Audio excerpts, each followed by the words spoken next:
hello everyone welcome to माय YouTube channel नोंथांमोनखौ आंनि YouTube चैनलाव फिन खनसे बयखौबो बरायनाय थाबाय लोगोफोर आं दा कामाख्या स्टेसनाव मोनफैबाय नै एग्जाम दंमोन ना गासिमोन आंना एग्जामा दा 4टा माबायाव इकम टावाराव जागोन 4टानिफ्राय आंना माबाया रिपर्टिं टाइम एसएससि नि एग्जाम होनो फैदों आरोना लोगोआ दा लिटिनाव हाबनायखाय नेथ'दों नै बाहेरायाव ओंखारना दङ बेखौ नेबाय ओमफ्राय थांसै जोङो ओंखाम जानानै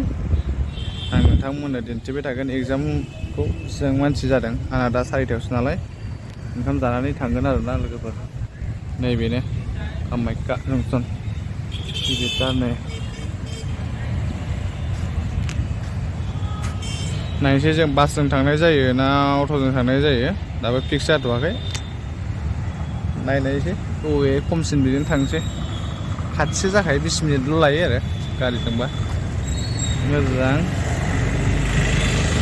गुवाहाटियाव दिनैसो फैलायबायलाय गोबाव जोंनाव नै लोगोफोर नोंथांमोननो आं कामाख्या स्टेसनखौ दिन्थिनोसै नायलांबाय थाबानो जाबाय एसेबाबो दिन्थिनोसै सरि लोगोफोर ओमफ्राय आङो स्टेसनाव आं गाखोनायखौ आं ब्लग लाबोनो हायासै मानोना आं ट्रेनाव उन्दुबोनाय जादों ओमफ्राय गोबाङानो आंनाव कमेन्ट हरनानै सोंहरदों मानो एसएससि आदा होननानै आं होफैनाय एग्जामा जाहैबाय एसएससि फेस 10 मेट्रिक लेभेलनि ओमफ्राय बर'फोरखौ आं क'क्राझार डिस्ट्रिक्टनिखौ सासेबो लोगो मोनबोआखै ट्रेनावबो लोगो मोनबोआखै थांनानै नायदिनि बेसेबां मानसि जायो कयजन बर'फोर दं थांबासो मिन्थिसिगोन लोगोफोर नायलांबाय थाबानो जाबाय भिडिअखौ जोबजासिम बावबो आखिदों माथो जा मोजां मोजां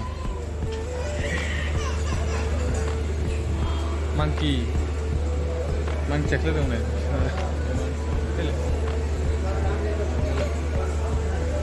साजायदोंथ' बावबो बै साबसिन साजायबावदों ओइलाय गोजौआव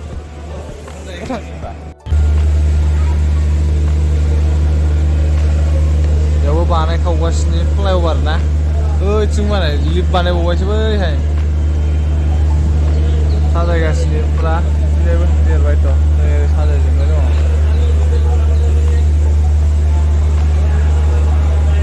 फुरा साजायबाय आरो टिभि नुलायबावोलै नै एफादि सिरियासखौ नुबावगोन गरम रेस्ट लाथ'बाय एसे दसे उनाव थांसै गोलोमबाय नै थाबायनानै एसे बे मानबाय थुम थुम जाहैसै नामा बे थुम मानबाय नै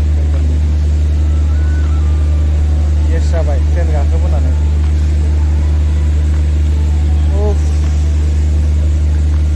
फांखा जादों एसे गरम मोनथारबाय दा बिरलांसै ओंखाम जाबाय डाइरेक्ट होलांसै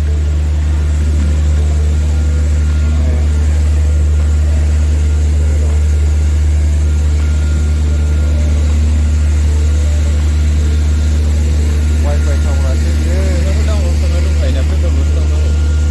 मोजां खालामनोसै नुबाय माबायाव खाथियाव मोनगोन मा खालामदों नों फाग्लासो आं बेखौ माला माबानांगौ जाखो आयु सान्दुं दुंखावजोब्बाय गुवाहाटियाव नै जाला थाबायनांबाय जों ससे थाबायबाय बास स्टेन्डसिम थांसै कामाख्या बाजार लोगोफोर नोंथांमोन दिन्थिना कामाख्या लामाया नायदो गुवाहाटिनि लामाया दा दखान दंनाय ओरैजों बे मा गस्ला दखान दंजोबो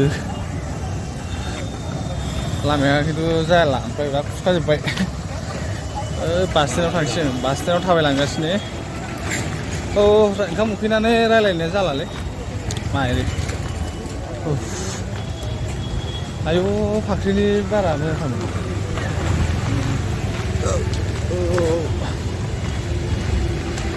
सेन्देल सेन्देलबो लांनांगौ ना दाहाय लांनांसिगोन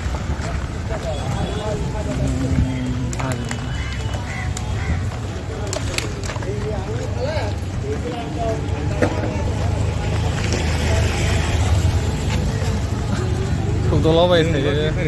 थाइसे थाइनै बिग्राफोर गथ'फोर जा लोगो मोनो आयौ लांथिया फांथिया ओंखारजोबखायो सिथाबलाबायो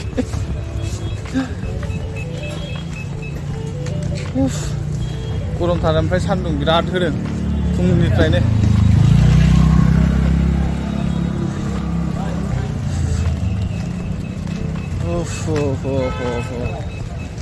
नालेंखर मालाय माथो जिरना फानो बिसिनिफ्राय फानो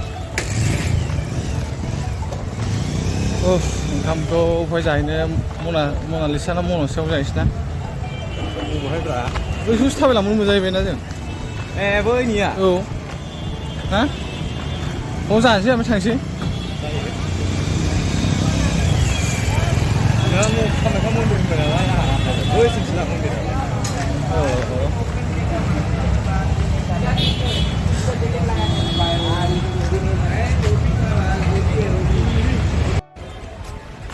इंग्लिश बारबाय नै जोङो दा इंग्लिश बारबाय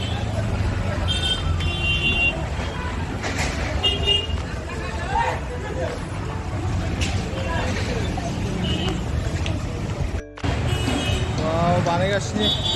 कनस्ट्राक्सन जागासिनो ब्रिज जाबावसिगोन ब्रिज बायलायनो हालालै ओंखाम उखैनायानो आं दसे थांबानो मोनसिगोन ना बै मोनजासिगोन लिभा गाज्रिसोदां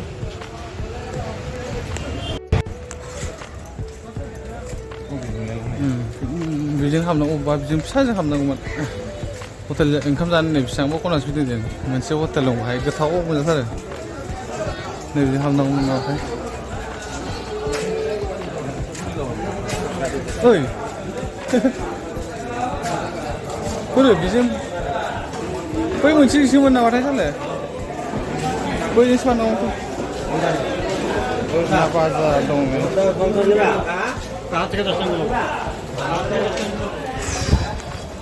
रं साइड फैबाय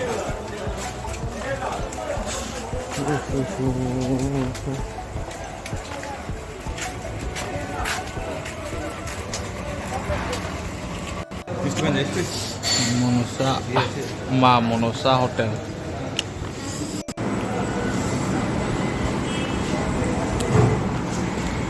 जाना लाग्रोसैना सालथे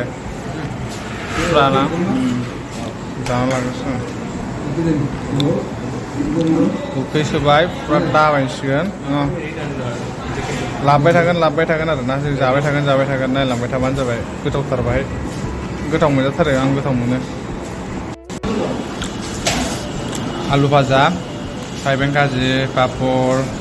दालि जल ओमफ्राय आलु ओमफ्राय माबा लाब्रा दं ओमफ्राय नै दाउ बेदरा मा बाथोनथाय नैबे जाग्रोसै आसार दं नै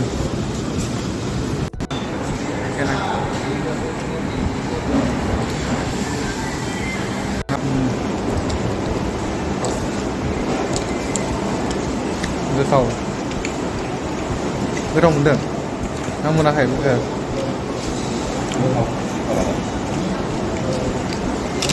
बोरमा ना मा जाखोब्रा बोरमाखौ नांनाय मोनदा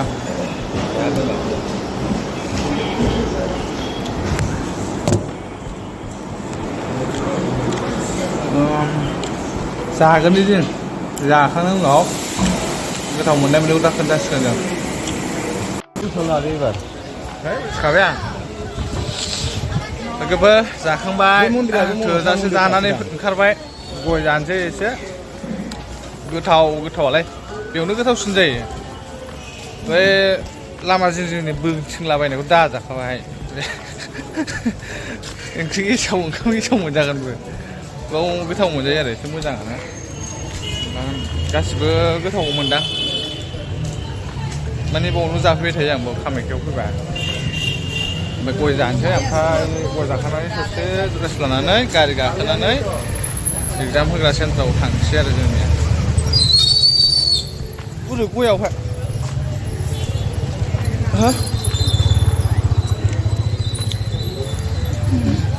गय दखानखौ नुबावासै आं स' गाइस लोगोफोर नै इकम टावारा बेनो आरोना एग्जाम सेन्टारा बेनो बावनो होगोन SSC एग्जामखौ first shift second shift third shift fourth शिफ्टसिम दं आंनाथ' फरावसो लास्टआवसो दानो नङा बेरायलायबावनोसैसो दसे गिदिर आरो एसे मोननाय जासिगोन बेयाव होनाया गरमथारलै